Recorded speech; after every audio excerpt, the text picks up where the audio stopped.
Hi guys, welcome back to my channel and welcome to today's video. Now today's video is going to be super interesting and very exciting because I've always wanted to do a video about feminine hygiene and all of that, so this is very exciting for me. If it's your first time here, hi, my name is Alma. Good to have you here and I hope you stay by subscribing to my channel. All right, okay, let's talk about feminine hygiene. Okay, very important. If this is something you want to hear and see, then please keep on watching.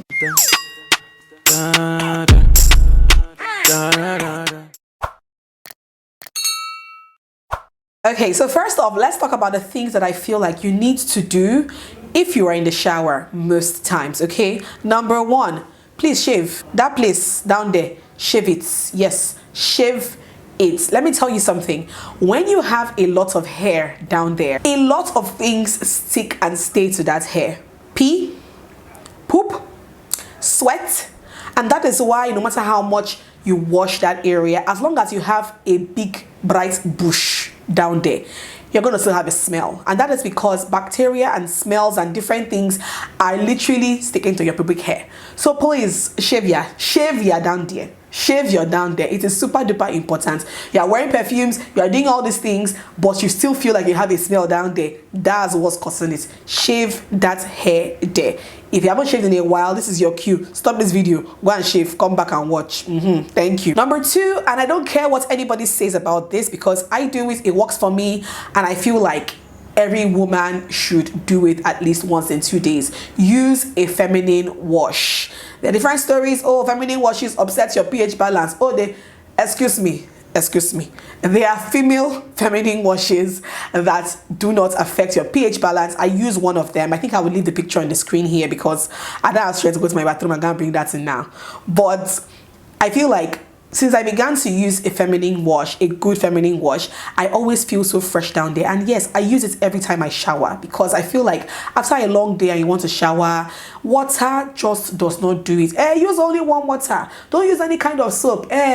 I hear you. Most feminine washes are soap free. The one I use is soap free and does not affect your pH balance in any way. So opt for that if you are very sensitive down there. I cannot begin to explain to you how that thing has changed my life. Okay, it has changed my life because water does not cut it. Warm towel does not cut it. That is what works for me. That is what keeps me fresh down there. That is what keeps me feeling good down there. My feminine washes are my best friend. So use a feminine wash, okay? Thank me later. Number three, when you are out of the shower, try to clean in between your legs properly. In between your legs and in between your behind. It is very important. It is super duper easy to leave the shower in a hurry. Just clean your body, apply your lotion. The water that stays in between your legs, inside your vajayjay, inside your behind, can lead to mildew and can cause a smell. It's science, okay? So take the time to always clean in between your legs, clean in between your vajayjay, clean in between your behind. It is very, very important for that place to be dry because it causes moisture, which causes mildew, okay? It's very important. And mildew is what? It's not good for those places. That's why it's always smelly. You understand? As I'm saying this thing now, imagining the smell, but please, always make sure that you take your time to clean in between those areas. It is very, very important. Trust me, it can make a whole lot of difference. Number four, avoid wearing tight underwear. I know that we like to wear our G-strings. Oh my God, we like to wear our thongs. But make sure that these things that you wear are not tight because the tighter it is, the less room there is for air to enter there. You understand? This video is not meant to be funny, but I feel like it's just funny. If your underwear is too tight, less air will go in there, and if there's less air there, it's gonna lead to a smell. See, we are trying to avoid you going out and we are smelling down there. You understand? So avoid wearing tight underwear. You must wear thongs and G-strings. Heck, I do, but make sure that they are breathable, a good fabric, and they are not tight. All right, that's it. That's all I'm saying. Number five, come, change your bra. Yes, that bra that I have been wearing for the past 1 week plus 2 weeks, 3 weeks, the same bra.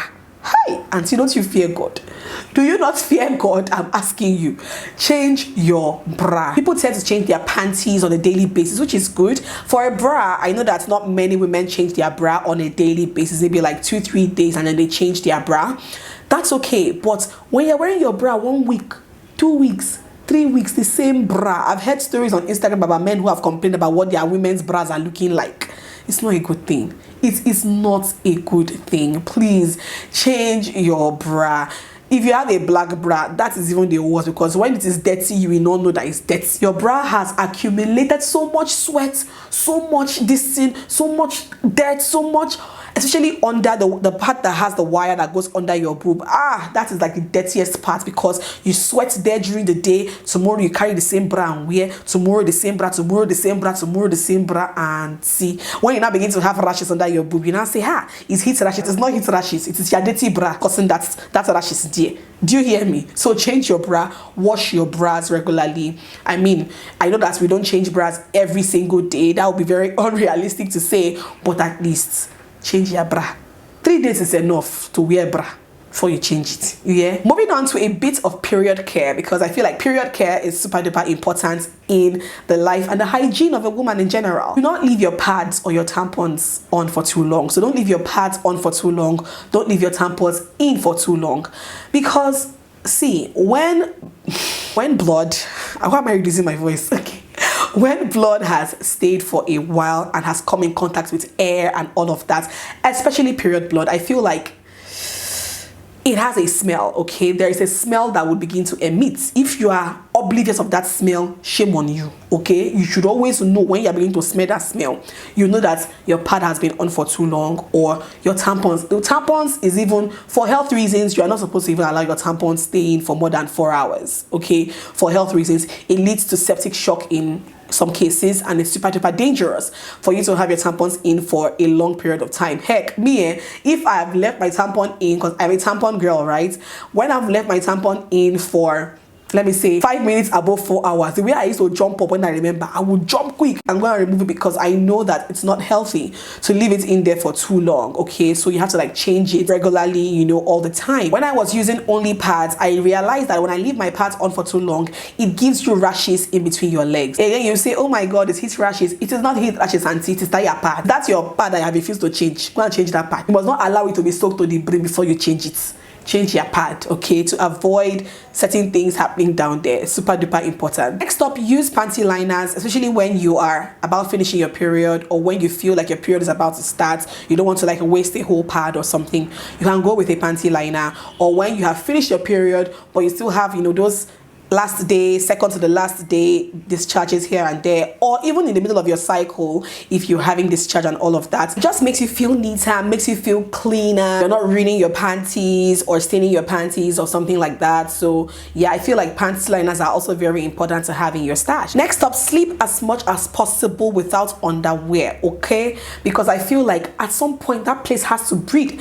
Air has to enter that place very well, especially when you are not on your period, because I know that if you're on your period, you have to use a pad with a panty.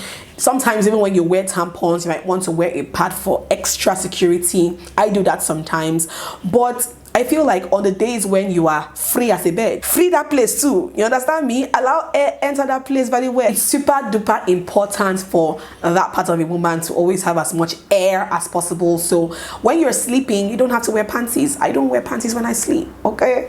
I allow it to receive all the air it needs. It's very important. Okay, now, so let's move to smelling good. I've talked about smelling good in many of my videos, okay? But I cannot overemphasize smelling good. See, it is a very horrible and terrible thing as a woman if you enter a place and people are holding their noses. If you're entering a place and people know that you have an odor when you enter, it is terrible, especially when it comes from a woman. It just screams shitty hygiene, okay? And it's not a good thing at all, at all, at all. So number one, under smelling good, shave your underarms.